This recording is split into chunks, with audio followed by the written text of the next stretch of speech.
Hey, I want to show you how to get to editing Liblast after you've cloned the repository or downloaded the Bootstrap repository snapshot. So after you clone the repository or extracted your Bootstrap 7-zip, you'll get a Liblast directory, or liblast-git if that was the snapshot, because that's what I called it. And then you need to open a terminal and do git pull. This will make sure that you have the newest state of everything. Now, the first thing is you need to have the Godot editor. So go to Godot, and here, pick what you need. So if you're on Linux, extract this zip. If you're on Windows, extract this zip. I'm going to extract the Linux one. Extract here.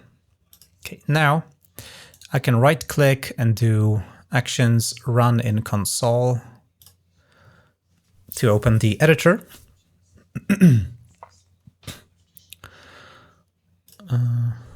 Wait, something. Okay, wait, all right, wait a moment. Once again.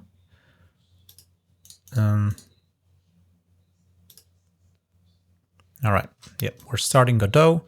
Now, if this was the first time you're running the game, you need to add the project. So import, then you need to find the directory. So for me, it's data projects games liblast-git.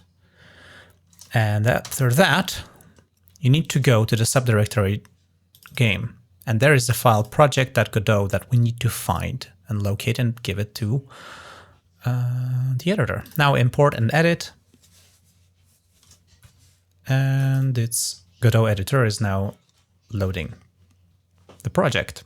And when you're doing the first thing, it's going to import all the assets. It may show some errors. Don't worry, the engine is not stable yet. These are expected. And yeah, just you can click on this. There's a stroke over bell icon in here.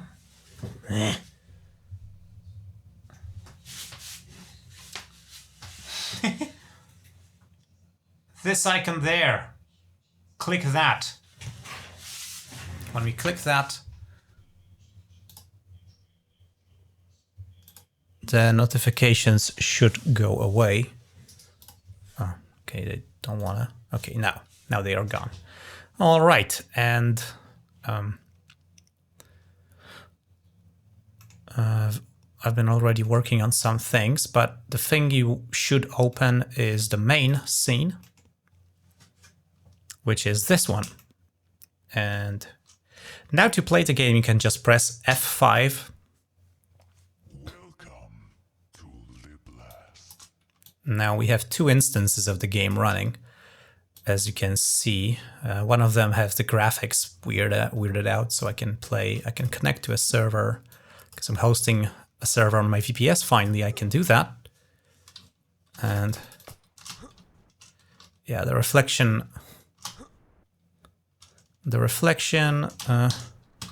is broken, but I can basically switch away from this. And can also see that the game drops to 15 frames per second, sorry, 5 frames per second, and mutes itself when it's not active.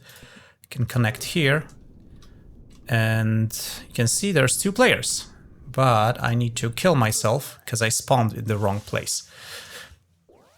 Yeah, now I spawned in the right place. That's my blood, yes. And the other player is somewhere here. Oh, there it is, okay. And I got a point. I can repeat that 9 times and win. So right now you're playing a multiplayer game, but this is using the public server. And if for some reason there is no public server available, I'm gonna close the game by pressing this stop button. I'm going to restart, and we're gonna host our own local server. So to do that, what you need to do is simply go play host. And now you're running a server. And you can see when we're hosting a server, in here, there's it says hosting and there's no peers, so no one joined you. But we can do that, we can join. So I'm gonna go play, connect, and here let's type localhost, which is, it means this computer that you're running the program on. And now if I go connect, I can see we are playing the same game. And again, the frame rate is being limited to avoid excessive GPU drain. Oh shit. Now I can use a bug that allows me to use the jetpack infinitely when I enter the chat. So I'm gonna try to gain enough speed to shoot this guy down. Okay. Now I need to land because I have negative amount of jetpack fuel. Oh shit. Okay, I think I need to kill both of them. Yeah, let's move out of the way, or otherwise he's gonna spawn in the floor again. Okay, AFK means that the player has switched away. There's also an option, you can see Z. Z means they're just in the menu, but I think I'm gonna change that. Like maybe make an icon with like a spanner to like show that they're doing something, changing settings or something, and use the Z, the snoozing icon for a situation where there was no user input for a given period of time. So they are pretty much like away from the keyboard, but not like they didn't pause the game or switch away, they just stopped interacting with it. Anyway, there's also an icon for typing in the chat. So you can see right now we have this, but AFK of course like overwrites that. So if you are typing in the chat but you've gone, then yeah, all right. So that's hosting a local game. You can also host a local game. Oh, I'm gonna close this. You can also host a local game by doing something like this. If I go back to the game folder in here, you see here is the project.godot, and what we can do is make the game, to make the game run, we need to reference the Godot binary. I'm going to make this larger so you can see better. So I'm going to go one directory up. This is .. So we're going up to liblast-git, so the main directory of the repository. Then we go to Godot subdirectory, where is the Godot binaries, then Godot binary. Now we can do a dedicated server by using -- dedicated server. And if I do this, look what happens. This runs the game in a special dedicated server mode where it automatically starts a match. It doesn't spawn its own player, and it awaits, and it also changes the rendering mode to like make things transparent and a bit easier to see, etc. And like you can still type in chat, I believe, and so you can talk to the players. So it's kind of bugged. It shouldn't really work like that. Anyway, this exists. You can do that, but this is the only to running a dedicated server on a machine that has a display. If you want to run a dedicated server on a machine that doesn't have a display, you also need to add display driver headless. And this means, you can see mouse is not supported in this display server. This is now running the game server in a headless mode, which means it doesn't have a display. It doesn't need to have a screen or a graphical user interface. This is how I run the game on the unfa.xyz server. This is exactly what happens in there. Yeah, actually, this is the server I'm running online. So, oh yeah, just my SSH timed out. Okay. Tmux attach. Yep, and this is the server. And you can see we have information about players joining and players leaving. Like, yeah, this is pretty much the log of the server. Yeah, so this is how you run the server. You can make a script to run these commands, and also we can do something like, to like merge a standard error and standard out, and then go like t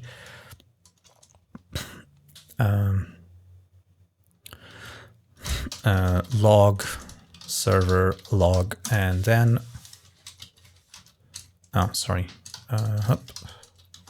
like that. Yeah, actually I did somehow else. Okay, never mind. So that's how you run without the game export. Now let's do the game export, because that's actually much more useful. So I'm going to open up the game editor as well. I mean, once again, let's edit this game, because this is the version I'm running. It's like a clean repository I'm using to do snapshots, these snapshots that you can download from. Okay, that doesn't matter. Let's hide this. Okay, now how to export the game. So you can test with your family, your friends, send it to wherever, or just distribute the game. You need to go to Editor, Manage Export Templates first, and now Install from File. Now you need to go to the Godot directory and select the Godot export templates. This is supplied in the game repository, and these are export templates. Actually, there is no Android or HTML5 yet. There is Linux, Windows. You go this, it extracts the binaries that are supplied in there, which are going to be, it's pretty much just the Godot engine in a smaller version, built for different platforms, ready to run your game. Now you go to Project, Export, and here we need to define what we want to do. I define Linux and Windows exports, but you can also add other things. I don't think more works. Android and HTML5 probably don't work, but we are going to do HTML5 in the future when we make the game available in the web. So choose your platform, Linux or Windows, and then you can go Export Project. And you can select Export with Debug. This will make the exported version much larger because there's special stuff for debugging. Unless you know what you're doing, you can deselect that, and then just go. You can go to Game, and I made a folder called Builds in here. Builds, and I do this, and you save. Now we open the directory. We go back. We don't need the terminal anymore. So we go back to Game and Builds, and you see here is our game binary. It's 460 megabytes. It's the game, the Godot engine build for Linux, stripped of the editor features with all the game contents, scripts, etc. And now we can just run that. And you see, here we are. We can connect. Oh, we don't have a local server. Okay, let's connect to unfa.xyz, or we can try Liblast on unfa.xyz. Let's see if that server is running. Okay, I think it isn't. So just unfa.xyz. The multiplayer instance is already active. Oh, okay. Let's try again. Can I close that?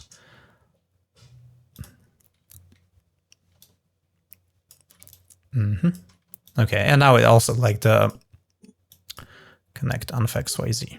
Yep. Oh, wait a minute. Okay.